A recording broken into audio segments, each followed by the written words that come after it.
সারা জীবন রাজাকারের বাচ্চা, রাজাকারের বাচ্চা, রাজাকারের বাচ্চা। এত কেন রাজাকারের বাচ্চা? এত ডানে বামে রাজাকারের বাচ্চা বলতে হয় কেন? তো বেজাগায় গিয়া একটা রাজাকারের বাচ্চা কুল্লু খালাস করে দিছে। কি বলেন? এত কথা কেন বলতে হবে আমার? হ্যাঁ, নবীজির কাছে এক সাহাবী আসছে, গরিব সাহাবী আসছে। গরিব সাহাবী এসে বলে, হুজুর আমি গ্রাম্য মানুষ, এত কিছু বুঝি না, গ্রামের সহজ সরল মানুষ, আমার একটা সুজা ইবাদতের কথা কম, আমি যেন সুজা জান্নাতে যাইতে গেলাম, মানে মরতে দেরি, জান্নাতে যাইতে যেন দেরি না হয়। এই কথাটা কে বলছে? সাহাবী শিক্ষিত না গ্রামের বিদুইন? উনি করে কি জানেন? উনি উট রাখে, উট, মরুভূমিতে উট রাখে, দুম্বা চড়ায়। তো দুম্বা চড়ায়, উট চড়ায়, রাখাল না? গ্রামের মানুষ না? সহজ সরল না? এই জমানার গ্রামের মানুষের কথা বলতেছে না। ওরে আল্লাহ, এখনকার গ্রামের মানুষ যেই পলিটিক্স বুঝে, জাতিসংঘের মহাসচিব তা বুঝে না। ঠিক, এটা বললেও ঠিক, না বললেও ঠিক। তার চেয়ে জোরে সুরে বলেন, ঠিক কিনা? জোরে বলেন। চার দোকানে বৈশাখ কি করেন? রাজনীতি। অথচ এই চার দোকানে একটা চা খাইলে কয় ঘন্টা লাগে? আপনাদের এলাকায় একটা চা, এক কাপ চা খাইলে কয় ঘন্টা লাগে বাবুজিরা বলেন? 5 মিনিট বাদ দিলাম, 5 মিনিট, 10 মিনিট, 10 মিনিট বাদ দিলাম, 15 মিনিট। হয়তো বন্ধু বান্ধব আসছে, একটু কথাবার্তা বললেন, দেখা সাক্ষাৎ হইলো, হাল ফুরসি করলেন, এটা ঠিক আছে, 15 মিনিটই ধরলাম। তা আপনি দোকানে 3 ঘন্টা বসে কি করেন? না, 3 ঘন্টা বসে হয় গীবত করতেছেন, কারো না কারো গীবত করতেছেন, আর না হয় অন্য কেউ গীবত করতেছে, ওই গীবতটা শুনতেছেন, আর না হয় বাসায় ল্যাংটা সিনেমা দেখার সুযোগ হয় না, দোকানে বসে বসে ল্যাংটা সিনেমা জিয়ারত করতেছেন। এই বুড়া বুড়া সাসারা করে এই কাজগুলো।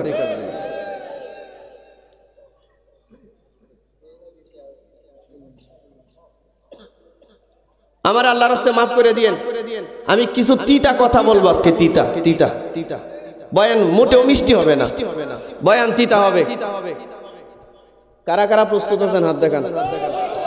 এই তিতা বয়ান শুনতে কারা প্রস্তুত? হ্যাঁ, আলহামদুলিল্লাহ। মিষ্টি বয়ান তো আপনাদের যশোরে করেই গেছে আমাদের মিজান সাহেব, মিজান আজহারি সাহেব মিষ্টি বয়ান করে গেছে না? আমি আজকে তিতা বয়ান করে যাই। এমন একটা মুরব্বী মানুষ দোকানে বৈশা, শোনেন, আপনারা কষ্ট দেওয়ার জন্য বলছি না, আল্লাহ সাক্ষী, আপনাকে কষ্ট দেওয়ার জন্য বলছি না। আচ্ছা বাবাজি,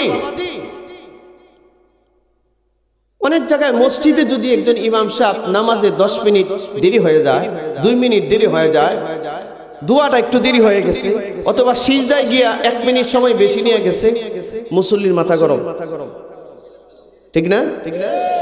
হুজুর কি করেন?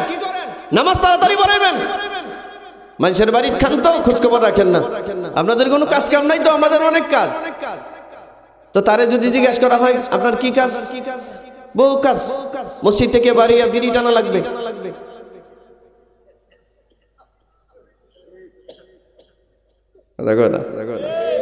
মানে তার অনেক কাজ, বিড়ি খাইব মসজিদে বাড়িয়া, বিড়ির নেশায় ধরছে, তাড়াতাড়ি মসজিদে বাড়ি যাইব।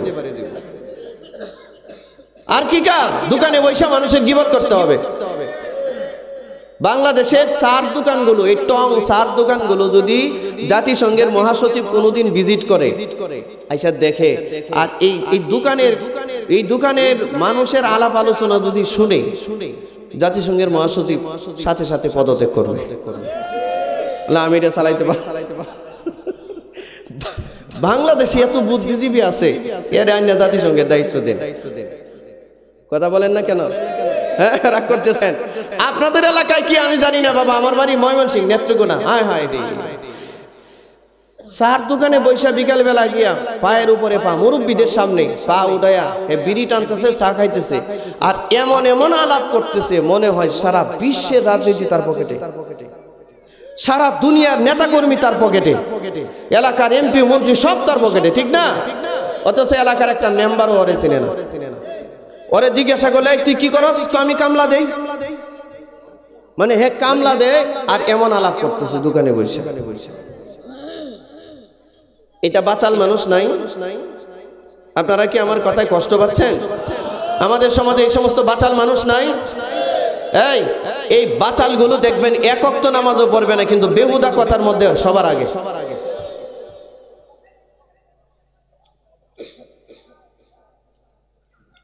হাদিস শরীফের মধ্যে আসছে আল্লাহ রাসূল সাল্লাল্লাহু আলাইহি ওয়াসাল্লাম বলেন, আহারে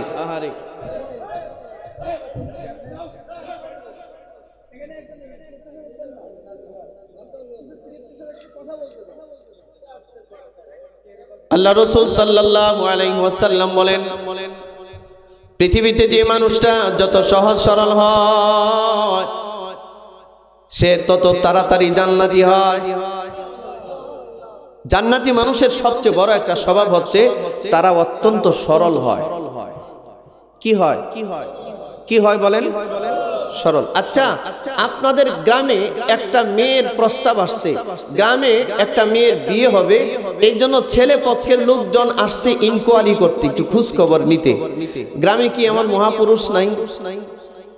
বইলা দিছে সাবধানে বিয়ে করানো যাবে না,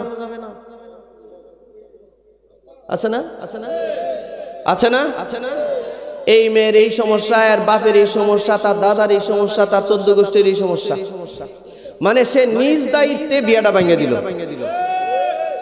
নাই। আপনারা মনে হয় এই বয়ানগুলো পছন্দ করতেছেন না? এই একটা গ্রামের যেই মানুষ একটা মেয়ের বিয়ের সম্বন্ধ ভেঙে দিল, ও তো কাবাগর ভাঙ্গার মতো অপরাধ করে ফেলল।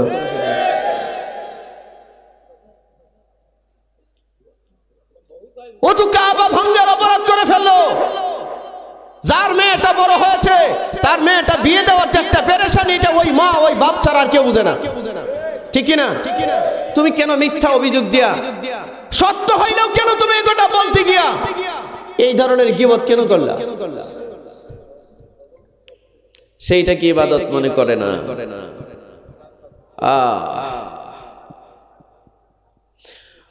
আল্লাহ রাসূল সাল্লাল্লাহু আলাইহি ওয়াসাল্লাম বলেন, মান কানা ইউমিনু বিল্লাহি ওয়াল ইয়াউমিল আখিরি ফালইউকরিম জারাহু ওয়া মান কানা ইউমিনু বিল্লাহি ওয়াল ইয়াউমিল আখিরি ফালইউকরিম দাইফাহু ওয়া মান কানা ইউমিনু বিল্লাহি ওয়াল ইয়াউমিল আখির ফালইয়ামুত। চুপ করো, ফালইয়াসকুত, চুপ করো। আল্লাহ রাসূল সাল্লাল্লাহু আলাইহি ওয়াসাল্লাম বলেন, যে ব্যক্তি আল্লাহ এবং পরকালে বিশ্বাস করে, এক নম্বরে রাসূল বলেন সে যেন তার প্রতিবেশীর সম্মান রক্ষা করে।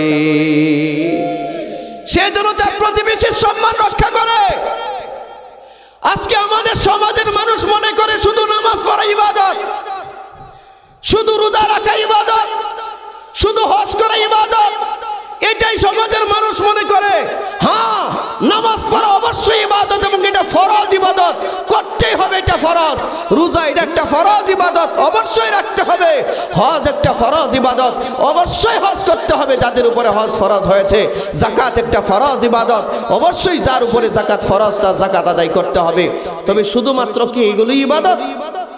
এর বাইরে কোনো ইবাদত নাই? বলেন, এর বাইরে ইবাদত নাই? এমন কত মানুষ আছে মরে গেলে এলাকার মানুষ ইন্না লিল্লাহ বাদ দিয়া আলহামদুলিল্লাহ পড়ে। বাবাজিরা বলেন তো নাই এরকম?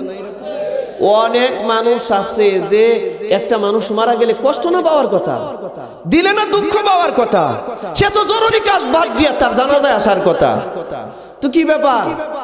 এই বেটা যে মারা গেল, মানুষ যে ইন্না লিল্লাহ বাদ দিয়া আলহামদুলিল্লাহ পড়লো, মানুষ যে বাজারে গিয়া মিষ্টি বিতরণ করলো, ঘটনা কি? অথচ এ কিন্তু নামাজও পড়তো। নামাজ পড়ে কি করছে জানেন? নামাজও যেমনি পড়ছে এমনি সুদের ব্যবসাও করছে। আপনাদের এটা বাগারপাড় থানা, যশোর সদর, যশোর সদরে এই অঞ্চলে কি সুদের ব্যবসা করার লোক নাই? সুদ টুদ খাওয়ার মানুষ নাই? সুদখোর জানে না সুদ খাওয়া হারাম? কথা বলেন বাবাজি, কষ্ট পাচ্ছেন আপনারা? কষ্ট পাইতেছেন? সুদখোর কি জানে না সুদ খাওয়া হারাম? ও ছাড়ে না কেন? ছাড়বেন না। এটার জন্য দরকার ওয়াজ না, সুদ করলে সুদ ছাড়ানির দরকার, ওয়াজের কাম বাচ্চে নাই, কোরআনের আইনের দরকার। ওরে ধরো এর 2-4-10টা সুদ করে যশোর একদম মূল পয়েন্টে নিয়ে টানায়া দাও, বাঁশের মধ্যে লটকায় রাখো সারাদিন।